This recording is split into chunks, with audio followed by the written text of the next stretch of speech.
Дорогие ребята, я не раз приезжал в вашу удивительную республику, встречался с юноармейцами, жителями села Дюбся Усть-Алданского района, большими энтузиастами советской и российской космонавтики.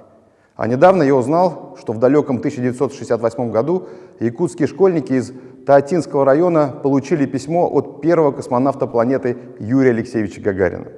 А сегодняшние пятиклассники из этой школы ведут поисковую работу. Ребята уже нашли тех самых школьников и начали активную переписку. Я надеюсь, что смелость, активность, тяга к знаниям объединит эти поколения. Дорогие дети, в Якутии я чувствую особенное отношение людей к своей родине. У вас во все времена очень ценилась и ценится культура. Это прежде всего высокий уровень образования, высокие морально-нравственные ценности и принципы жизни. Во всем этом есть патриотизм, который воспитывает нацеленность, высоту, рост и развитие. Ребята, воспитывайте себе дисциплину, твердую волю.